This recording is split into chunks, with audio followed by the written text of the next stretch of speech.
ခုဘဝခီးဝယ်ရွေးချယ်ရမည်လမ်း၄ပိုင်းမှာဒုတိယအပိုင်းပေါ့နော်ဒုတိယအပိုင်းမှာကျတော့50ချက်ကြီးပဲတည်တံ့ရှိတယ်ဒီ50ချက်ကကျတော့ကျက်စာပဲဆိုတော့သွားပြီးတော့ကျက်ဖို့ပဲလိုပါတယ်ကျွန်တော်သဘောကတော့ဒီ50ချက်ကိုတရား၅ပုဒ်လုံးထုံငုံပြီးတော့ရပြီးတော့မှတိတိကျကျလေးပြန်လာပြီးကျက်စေချင်ပါတယ်နော်မာအနုတဝေနတဆင့်ကြားစကားပေါ်မှာအခြေခံပြီးတော့လဲအမှန်တရားကိုမရှာပါနဲ့တဲ့နော်ဒီအရှိမမာဆိုတဲ့ဟာကအငင်းကိုပြတာပါနော်ဆိုတော့မရှာပါနဲ့ဆိုတာဒီမာကိုပြောတာပါနော်မာပရံပယာမအစဉ်အလာကျင့်သုံးတဲ့အချက်ပေါ်ကိုမူတည်ပြီးတော့လဲအမှန်တရားကိုမရှာပါနဲ့ tradition တို့ဘာလို့နော်မှန်ခြင်းလည်းမှန်မယ်မှားခြင်းလည်းမှားမယ်မာအဋ္ဌိကိရာယတူတယောက်ကလာပြီးတော့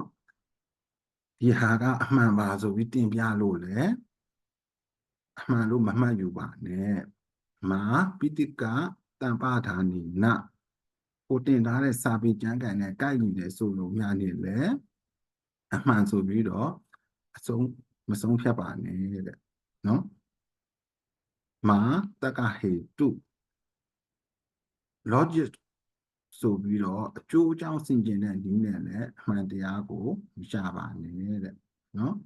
မာနယဟေတုအနုမာနနည်းနဲ့လည်းအကျိုးအမှန်တရားကိုမရှာပါနဲ့တဲ့မာအာကာရပရိဝိတကေနအခြေအနေအရရက်ကိုစင်ကျင်သုံးတတ်တဲ့နည်း reasoning လို့ခေါ်တယ်အင်္ဂလိပ်လိုเนาะအဲ့ဒါနဲ့လည်းအမှန်တရားကိုမရှာပါနဲ့တဲ့မာဒိဋ္ဌိနေဇာနာခန္တိပြကိုယ်အကြိုက်နဲ့ကိုက်ညီတယ်ဆိုပြီးတော့လည်းအမှန်တရားကိုမရှာပါနဲ့မာဗပ္ပရူပတာယမှတ်သားထိုက်တယ်ဆိုပြီးတော့လည်းအမှန်တရားကိုရှာပါနဲ့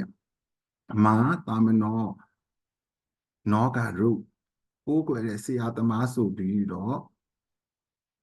ငါတို့ဆရာရဲ့စကားဆိုပြီးတော့လည်းအမှန်တရားကိုရှာပါနဲ့တဲ့ဆိုတော့ဒီ50ချက်ဆိုတာကျက်စာပါပဲကျက်ရမှာပါပဲ